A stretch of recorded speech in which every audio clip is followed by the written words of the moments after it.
Commerce ಆ್ಯಪನ್ನು download ಮಾಡ್ಕೊತೀರಿ, 1,000 ರೂಪಾಯಿನ scan ಮಾಡ್ತೀರಾ, ಕರೆಕ್ಟ್ ಅಲ್ವಾ? ಅಲ್ಲಿ ರಿಜಿಸ್ಟ್ರೇಷನ್ಗೆ ಹೋಗ್ತೀರಾ. ರಿಜಿಸ್ಟ್ರೇಷನ್ಗೆ ಹೋದಾಗ ಅಲ್ಲಿ ನಿಮ್ಮನ್ನು ಯಾರು ಕರ್ಕೊಂಡು ಬಂದಿದ್ದಾರೆ ಅವ್ರದ್ದೊಂದು ಪರ್ಚೇಸ್ ಕೋಡ್ ಅಂತ ಇರ್ತೀವಿ. ಅದು ಪರ್ಚೇಸ್ ಕೋಡ್ ಎಲ್ಲ ಕಡೆ ಕ್ರಿಯೇಟ್ ಆಗುತ್ತೆ. ನಿಮ್ಗೆ ಗೊತ್ತಿರ್ಬೋದು, ವಿಶಾಲ್ ಮಾರ್ಟ್ ಆಗಿರ್ಬೋದು, ರಿಲಯನ್ಸ್ ಆಗಿರ್ಬೋದು, ನೀವು ಎಲ್ಲಿ ಶಾಪಿಂಗ್ ಮಾಲ್ಗಳಲ್ಲಿ ಎಲ್ಲ ತಗೊಳ್ತಿರೋ ಬಿಲ್ ಮಾಡೋಕ್ಕಿಂತ ಮುಂಚೆ ನಿಮ್ಮ ಮೊಬೈಲ್ ನಂಬರ್ ಹಿಡಿಯುತ್ತಾರೆ, ಕರೆಕ್ಟ್ ಅಲ್ವಾ? ಅದೇ ಪರ್ಚೇಸ್ ಕೋಡ್ ಅಲ್ಲ, ಅವ್ನು ಬೇರೆ ಥರ ಕ್ರಿಯೇಟ್ ಮಾಡ್ಕೊತಾನೆ, ನಾವಿಲ್ಲಿ ಬೇರೆ ಥರ ಕ್ರಿಯೇಟ್ ಮಾಡ್ತೀವಿ. ಅಂದರೆ ನಮ್ಮ ಸಪ್ರೇಟ್ ಬೋರ್ಡನ್ನೇ ಕಳಿಸ್ತೀವಿ. ಸೇಮ್ ಟು ಸೇಮ್ ಎಲ್ಲ ಒಂದೇ. ಅಲ್ಲೂ ಪಾಯಿಂಟ್ ಆ್ಯಡ್ ಆಗ್ತಾ ಹೋಗುತ್ತೆ. ನಿಮ್ಗೆ ಎಷ್ಟೇ ಶಾಪಿಂಗ್ ಮಾಡಿ ಪಾಯಿಂಟ್ಗಳು ಆ್ಯಡ್ ಆಗ್ತಾ ಹೋಗ್ತಾ ಇರ್ತವೆ. ಸೊ ಇಲ್ಲೂ ಸೇಮ್ ಪಾಯಿಂಟ್ಗಳೇ ಆ್ಯಡ್ ಆಗುತ್ತೆ. ಪರ್ಚೇಸ್ ಕೋಡ್ ಕ್ರಿಯೇಟ್ ಮಾಡ್ಕೊತೀರಿ. ನೀವು ಈ ಕಂಪನಿಯಲ್ಲಿ ಅಮೆಝಾನ್ ಫ್ಲಿಪ್ಕಾರ್ಟಲ್ಲೂ ನೀವು ರಿಜಿಸ್ಟರ್ ಮಾಡ್ಕೊತೀರಾ, ಕರೆಕ್ಟಾ? ಲೊಕೇಶನ್ ಹಾಕ್ತೀವಿ, ಅಡ್ರೆಸ್ ಹಾಕ್ತೀವಿ, ಫೋನ್ ನಂಬರ್ ಹಾಕ್ತೀವಿ. ಇಲ್ಲಿ ಎರಡು ಎಕ್ಸ್ಟ್ರಾ ಕೊಡಿ. ಒಂದು ಅಕೌಂಟ್ ನಂಬರ್, ಒಂದು ಪ್ಯಾನ್ ನಂಬರ್. ಅಕೌಂಟ್ ನಂಬರ್ ಯಾಕಂದರೆ ನಿಮ್ಗೆ ಇನ್ಕಮ್ ಬರುತ್ತೆ. ಪ್ಯಾನ್ ನಂಬರ್ ಯಾಕಂದರೆ ಟ್ಯಾಕ್ಸ್ ಕಟ್ ಆಗಬೇಕಲ್ಲ. ಇದು ಲೀಗಲ್ ಆಗಿದೆ ಅಂದ್ರೆ ಟ್ಯಾಕ್ಸ್ ಕಟ್ ಆಗಲೇಬೇಕಲ್ಲ. ಇಲ್ಲೀಗಲ್ ಅಂದ್ರೆ 5% ಕಟ್ ಆಗುತ್ತೆ. ನಮ್ದು 5% ಕಟ್ ಆಗುತ್ತೆ ಟ್ಯಾಕ್ಸ್, ಓಕೆನಾ? ಸೊ ಅದಕ್ಕೋಸ್ಕರ ನಾವು ಅಷ್ಟನ್ನ ಎರಡನ್ನ ಎಕ್ಸ್ಟ್ರಾ ತಗೊಳ್ತೀವಿ ಅಷ್ಟೇ. ಪ್ಯಾನ್ ನಂಬರು ಮತ್ತು ಅಕೌಂಟ್. ನಮಗೆ ಆಧಾರ್ ನಂಬರ್ ಎಲ್ಲ ಏನು ಬೇಕಾಗಿದೆ, ಓಕೆನಾ? ಸೊ ಎರಡನ್ನ ಮಾಡಿ ಇಷ್ಟು ಶಾಪಿಂಗ್ ಮಾಡಿದ್ದಕ್ಕೆ ನಿಮಗೆ 3 ಕಾಂಪ್ಲಿಮೆಂಟ್ ಇನ್ಕಮ್ ಅಂತ ಹೇಳ್ತೀವಿ. ಗಿಫ್ಟ್ ಇನ್ಕಮ್ ಅಂತ ಬರುತ್ತೆ. 450, 540, 810 rupees, 1800 rupees. ಜನಗಳು ಹೆಂಗೆ ಅಂದರೆ ಇದನ್ನ ಯಾಕೆ ಕೊಡ್ತೀರಾ ಅಂತ ಕೇಳ್ತಾರೆ. ಇದನ್ನ ಯಾಕೆ ಕೊಡ್ತೀರಾ ನೀವು ಅಂತ? ಅರೆ ನಮ್ಮ ಕಂಪನಿ ಸಿಸ್ಟಮ್, ನಮ್ಮ ಕಂಪನಿ ಸಿಸ್ಟಮ್ ಅದು ನಾವೇ ನಮ್ಮ ಕೈಯಿಂದ ಕೊಡ್ತಾ ಇದೀವಾ. ಒಬ್ಬೊಬ್ರಿಗೆ 450, 540, 800 ಕೊಡೋಕ್ಕೆ ನಮ್ಮ ಅಮ್ಮನ ಆಸ್ತಿ ಎಷ್ಟೊಂದು ಮಾಡಿಟ್ಟಿಲ್ಲ, ಅದು ಕೊಡ್ತಿಲ್ಲ. ಅದು ನಿಮ್ಮ ದುಡ್ಡೇ ನಿಮಗೆ ಸೇರುತ್ತೆ. ಸೇರುವ ರೀತಿ ಬೇರೆ ಅಷ್ಟೇ. ಯಾವುದು ನಾನು ಕೈಯಿಂದ ತಂದು ಕೊಟ್ಟಿಲ್ಲ. ಇಲ್ಲಿ ಬರೋ ಇನ್ಕಮನ್ನೇ ನಿಮ್ಗೆ ಕೊಡ್ತಾ ಇರೋದು. ಪ್ರತಿದಿನ ಶಾಪಿಂಗ್ ಆಗೋದ್ರಲ್ಲೇ ಬೋನಸ್ ಥರ ನಿಮ್ಗೆ ಸೇರ್ತಾ ಇರೋದು, ಗೊತ್ತಾಯ್ತಲ್ವಾ? ಇದು ಯಾವುದು ಸಹ ನಾವು ಕೈಯಿಂದ ಕೊಡಲ್ಲ. ಪ್ರತಿಯೊಬ್ಬ ಶಾಪಿಂಗ್ ಮಾಡಿದ ವ್ಯಕ್ತಿಗೆ 1000 ರೂಪೀಸ್ಗೆ 1800 ರೂಪೀಸ್ ಇನ್ಕಮ್ ಬರುತ್ತೆ. 5% ಟ್ಯಾಕ್ಸ್ ಕಟ್ಟಾಗುತ್ತೆ. ಇದು ಒಂದು ಕ್ಯಾಟಗರಿ.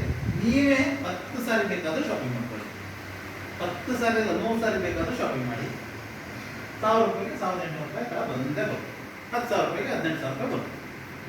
1 ಲಕ್ಷಕ್ಕೆ 1 ಲಕ್ಷಕ್ಕೆ 18 ಸೇರ್ಕೊಂಡು ಬರುತ್ತೆ. ಎಡಿಷನಲ್ ಆಗಿ 18 ಸೇರ್ಕೊಂಡು ಬರುತ್ತೆ. 1,80,000. ಸೊ ಇದು ಒಂದು ಸಿಸ್ಟಮ್. ಇದಕ್ಕೆ ಯಾವ ಕ್ಯಾಟಗರಿ ಇಲ್ಲ, ಯಾವ ಬಿಸ್ನೆಸ್ ಮಾಡಬೇಕಾಗಿಲ್ಲ, ನೀವೇನು ಮಾಡಬೇಕಾಗಿಲ್ಲ. ಹ್ಯಾಪಿಯಾಗಿ ತಗೊಳ್ಳಿ. ಇದನ್ನು ತಗೊಳ್ಳಿ ಅಂದ್ರೂ ಹೆಂಗೆ ಕೊಡ್ತೀರಾ, ಯಾಕೆ ಕೊಡ್ತೀರಾ, ಏನು ಅವಶ್ಯಕತೆ ಇದೆ ಕೊಡೋದು? ಕಂಪನಿ ಸಿಸ್ಟಮ್ ಇದು. ಸಿಸ್ಟಮ್ ಕೊಡುತ್ತೆ.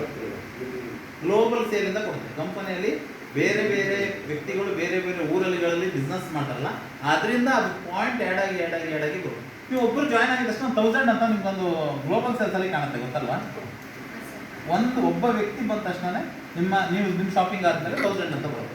ಪ್ರತಿ ಊರಲ್ಲಿ ಪ್ರತಿ ಜಿಲ್ಲೆಯಲ್ಲಿ ಎಲ್ಲಿ ಬೇಕಾದ್ರೂ ಶಾಪಿಂಗ್ ಆಗಿದೆ ನಿಮ್ಗೆ 1000 ಥರ ಆ್ಯಡ್ ಆಗ್ತಾ ಇರುತ್ತೆ. ಇದೇ ಪಾಯಿಂಟ್ಸ್, ನಮ್ಮ ಕಂಪನಿ ಪಾಯಿಂಟ್ಸ್. ಇದು ನಿಮ್ಗೆ ವಿಶಾಲ್ ಮಟ್ಟಲ್ಲೂ ಆಗುತ್ತೆ. ನೀವು 2000 ರೂಪಾಯಿ ತಗೊಂಡು ಐಟಮ್ ತಗೊಂಡ್ರೆ 300, 500, 600 ಥರ ಪಾಯಿಂಟ್ಗಳು ಆ್ಯಡ್ ಆಗುತ್ತೆ. ಒಂದೊಂದು ಮೆಟೀರಿಯಲ್ ಮೇಲೆ ಡಿಪೆಂಡ್ ಆಗುತ್ತೆ. ಬಟ್ಟೆ ತಗೊಂಡ್ರೆ 600 ಪಾಯಿಂಟ್ ಆ್ಯಡ್ ಆಗುತ್ತೆ. ಬೇರೆ ಮೆಟೀರಿಯಲ್ ತಗೊಂಡು ನಿಮ್ಗೆ 300 ಪಾಯಿಂಟ್ ಆ್ಯಡ್ ಆಗುತ್ತೆ. ನಮ್ಮಲ್ಲೂ ಅದೇ ಥರ ಪಾಯಿಂಟ್ ಅಂತಲ್ಲ, ಅದೇ ಕ್ಯಾಟಗರಿನೇ. ನಾವು ಅದನ್ನೆಲ್ಲ ರಿಸರ್ಚ್ ಮಾಡಿರೋದು, ಸುಮ್ಮನೆ ಮಾಡಿಲ್ಲ. ಏನೋ ಅಂದಾಜಿಗೆ ಹಿಂಗೆ ಬರೆದು ABCD ಬರೆದು ಮಾಡಿರೋ ಸಿಸ್ಟಮ್ ಅಲ್ಲ ಇದು. ನಾನು ಅವಾಗ ಹೇಳಿದೆ 2.5-3 ವರ್ಷದಿಂದ ಸ್ಟ್ರಗಲ್ ಇದೆ ಅದರಲ್ಲಿ. ಒಬ್ಬೊಬ್ಬ ಪರ್ಸನ್ ಮೇಲೆ 1000 ಪಾಯಿಂಟ್ಸ್ ಬಂತು ಅಂದರೆ ನಿಮ್ಗೇನು 1000 ರೂಪಾಯಿ ಬರೋಲ್ಲ. 50 ಪೈಸೆ, 10 ಪೈಸೆ ಈ ಥರ ಕೌಂಟ್ ಆಗುತ್ತೆ. ಅದನ್ನ ಅಮೌಂಟಿಗೆ ಕನ್ವರ್ಟ್ ಮಾಡಿದಾಗ ಅಷ್ಟೇ ಆಗೋದು. ದೊಡ್ಡದೇನೂ ಅಲ್ಲ 1000 ಪಾಯಿಂಟ್ ಅಂದರೆ. ಅದಕ್ಕೆ ಸಂಬಂಧಪಟ್ಟಂಗೆ ಅದು 12 ಸ್ಲ್ಯಾಬಲ್ಲಿ ಬೇರೆ ಬೇರೆ ಸ್ಲ್ಯಾಬಲ್ಲಿ ಬೇರೆ ಬೇರೆ ಪಾಯಿಂಟ್ಸಿಗೆ ಬೇರೆ ಬೇರೆ ಇನ್ಕಮ್ ಅಂತ ಇದೆ. ಅದು ಜನರೇಟ್ ಆಗುತ್ತೆ. ಅದನ್ನೇ ನಾವು ಹೇಳಿದ್ರು ಕಂಪನಿ ಸೀಕ್ರೆಟ್. ಅದು ನಾವು ಯಾರಿಗೂ ರಿವೀಲ್ ಮಾಡೋಂಗಿಲ್ಲ. ಅದು ರಿವೀಲ್ ಮಾಡಿದ ಈ ಥರ 3 ಕಂಪ್ನಿಗಳು ನೆಟ್ವರ್ಕ್ ಹುಡ್ಕೊಂತಾರೆ. ಅದರ 3 ಕಂಪ್ನಿ ಹುಡ್ಕೊಂತಾರೆ. ಈ ಸಿಸ್ಟಮ್ ಯಾರಿಗೂ ಗೊತ್ತಿಲ್ಲ, ಅದು ಹೇಳೋಕ್ಕಾಗಲ್ಲ ನಾವು. ಇದು ಒಂದು. ಈ ಪರ್ಚೇಸ್ ಕೋಡ್ ಬಂದಿರುತ್ತಲ್ಲ ನಿಮಗೆ, ಈ ಪರ್ಚೇಸ್ ಕೋಡ್ ಬಂದ ಮೇಲೆ ನಾವೇನು ಹೇಳಿರ್ತೀವಿ, ಈ ಥರ ಬಂದು ಇನ್ನೊಂದು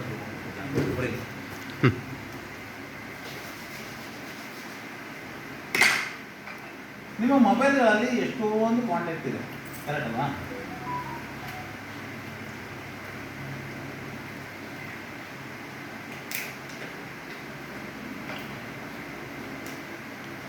ನೀವೇನು ಒಬ್ಬಿಬ್ರಲ್ಲ. ನಾನು ಹೇಳಿದೆ ನನ್ನ ಕಾಂಟ್ಯಾಕ್ಟ್ 4000 ಜನ ಇದ್ದಾರೆ ಅಂತ. ನಾನು ಯಾರು ಬಿಲೀವ್ ಮಾಡ್ತಾರೆ ಅವ್ರು ಮಾತ್ರ ಇಟ್ಕೊಂಡಿದ್ದೀನಿ. ಇಲ್ಲವ್ರನ್ನೆಲ್ಲ ತೆಗೆದು ಹಾಕ್ತೀನಿ. ಫೋನ್ ಮಾಡಿದಾಗ ಅವರೇ ಹೇಳ್ತಾರೆ ನಾನು ಈ ಥರದವನು ಇಂಥವನು ಅಂತೆಲ್ಲ ಅವರೇ ಅಡ್ರೆಸ್ ಹೇಳ್ತಾರೆ. ಹೇಳ್ಬೇಕು ಅವರು, ನಮ್ಗೆ ಅವ್ರ ಅವಶ್ಯಕತೆ ಇಲ್ಲ. ನಮ್ಮನ್ನು ಬಿಲೀವ್ ಮಾಡೋರು ಮಾತ್ರ ಇಟ್ಕೊಂಡಿರ್ತೀನಿ. ನಿಮ್ಗೆ ಸಾಧ್ಯ ಆದರೆ ನಿಮಗೆ ಬಿಲೀವ್ ಮಾಡ್ತಕ್ಕಂಥ 3 ಜನ ಮೊಬೈಲ್ನ ನೀವು ಸೆಲೆಕ್ಟ್ ಮಾಡ್ಕೊಳ್ಳಿ. ನಿಮ್ಮ ಮೊಬೈಲಲ್ಲಿ ಎಷ್ಟೋ ಒಂದು ಕಾಂಟ್ಯಾಕ್ಟ್, ಜಸ್ಟ್ 3 ಜನ. ನನಗೆ ಬೇಡವೇ ಬೇಡ, ಏನು ಬಿಸ್ನೆಸ್ಸೇ ಮಾಡಬೇಡಿ ನಮ್ಮ ಕಂಪ್ನಿ. ನಾನು ಏನು ಬಿಸ್ನೆಸ್ ಮಾಡೋಕ್ಕೆ ಹೇಳಿನ, ಪ್ರಾಡಕ್ಟ್ ಸೇಲ್ ಮಾಡೋಕ್ಕೆ ಹೇಳಿನ, ಅದು ಮಾರ್ಕೊ ಬನ್ನಿ ಅಂತ ಹೇಳಿನ, ಏನು ಹೇಳಿಲ್ಲ. 3 ಜನಕ್ಕೆ ಪರ್ಚೇಸ್ ಕೋಡನ್ನು ಕ್ರಿಯೇಟ್ ಮಾಡ್ತೀನಿ. ಗೊತ್ತಾಯ್ತಲ್ವ? 3 ಜನಕ್ಕೆ ಪರ್ಚೇಸ್ ಕೋಡನ್ನು ಕ್ರಿಯೇಟ್ ಸಾಕು. ಅದರಿಗಿಂತ ಹೆಚ್ಚಿಗೆ ಇನ್ನೇನು ಮಾಡಬೇಡಿ. ನೀವು ಎಲಿಜಿಬಲ್ ಟು 20 lakh. 20 ಲಕ್ಷ ನಾನು ನನ್ನ ಕೈಯಿಂದ ಕೊಡಲ್ಲ. ಇದು ನಿಮ್ಗೆ ಗ್ಲೋಬಲಿಂದನೇ ಬರೋದು. ಕೊಟ್ಟರೆ ಕೊಟ್ಟರು ಅಂತಾರೆ, ಕೊಟ್ಟಿಲ್ಲ ಅಂದರೆ ಕೊಟ್ಟಿಲ್ಲ ಅಂತಾರೆ. ನನ್ನ ಜನಗಳು ಯಾವ ಥರ ತಿದ್ದವರು ನಮಗೂ ಅರ್ಥ. ಯಾಕೆ ಸರ್ 20 ಲಕ್ಷ ಯಾಕೆ ಸರ್ ಕೊಡ್ತೀರಾ? ಹೆಂಗ್ ಕೊಡ್ತೀರಾ ಸರ್? ಹೆಂಗ್ ಕೊಡ್ತೀರಾ ಸರ್? ಹೆಂಗ್ ಕೊಡ್ತೀರಾ? ಹೆಂಗ್ ಕೊಡ್ತೀರಾ? ಒಳ್ಳೆ ಕಥೆ ಆಯ್ತಲ್ಲ. ಹೆಂಗ್ ಕೊಡ್ತೀರಾ ನೀವು? ಚರ್ಚೆ ಯಾರು ಅಕೌಂಟ್ ನಂಬರ್ ಕೇಳಿದ್ರು ಅದು ಫೇಕ್ ತರ ಆಗಿದೆ ಸರ್ ಇವಾಗ. ಯಾಕೆಂದ್ರೆ ನನ್ನ ಅಕೌಂಟಿಂದ ಏನೇನೋ ಫೇಕ್ ಮಾಡ್ಬೋದೇನೋ, ನಾವು ಕೊಡಬಾರ್ದು ಅನ್ನೋದು. ನನ್ನ ಅಕೌಂಟ್ ನಂಬರ್ RNE ಕಾಮರ್ಸ್ ಕಂಪನಿಯ ಅಕೌಂಟ್ ನಂಬರ್ 4400 ಜನಕ್ಕೆ ಹೇಳಿದೆ. ನಿಮ್ಮಲ್ಲಿ ಯಾರು ಬ್ರಿಲಿಯಂಟ್ ಇದ್ದಾರೋ ನನ್ನ ಅಕೌಂಟಿಂದ ದುಡ್ಡು ಡ್ರಾ ಮಾಡಬೇಕು ನೀವು ಮಾಡಿ. ನೋಡಿ ಕಂಪನಿ ಅಕೌಂಟಿಂದ ದುಡ್ಡು ಡ್ರಾ ಅಷ್ಟೇ ಮಾಡಿ. ಅಲ್ಲ ಸರ್, ಈಗ ಸರ್ಕಾರದಿಂದ ಏನಾರು ಒಂದು ಅನುದಾನ ಹಾಕ್ತೀನಿ ಅಂತಂದ್ರೆ ಒಂದು ಅಕೌಂಟ್ ನಂಬರ್ ಇಸ್ಕೊಂತಾರೆ, ಪ್ಲಸ್ ಆಧಾರ್ ನಂಬರ್. ಎಲ್ಲ ಕಡೆ ಕೊಟ್ಟಿರ್ತೀವಿ ಸರ್, ಆಧಾರ್ ಕೊಟ್ಟಿರ್ತೀವಿ, ಪ್ಯಾನ್ ಕೊಟ್ಟಿರ್ತೀವಿ. ನಾನು ಹೇಳ್ತೀನಲ್ಲ RNE ಕಾಮರ್ಸ್ DP ಇಲ್ಲೇ ಇದೆ. ನಿಮ್ಮ ವಾಟ್ಸ್ಆಪ್ ಗ್ರೂಪಲ್ಲಿ ಯಾರು ಇದ್ದಾರೆ ಅವ್ರು DP ಇಲ್ಲೇ ಇದೆ. ನೀವೇ ದುಡ್ಡು ಡ್ರಾ ಮಾಡ್ರಿ, ನಾನೇ ನೋಡ್ತೀನಿ. ನೀವು ಮಾಡಿ ಅಲ್ಲ, ಹೆಂಗ್ ಮಾಡ್ತೀರ ನೋಡೋಣ, ಡ್ರಾ ಮಾಡ್ಕೊಳ್ಳಿ. ಎಷ್ಟೋ ಜನಕ್ಕೆ ಜೆರಾಕ್ಸ್ ಕೊಟ್ಟಿರ್ತೀವಿ ನಮ್ಮ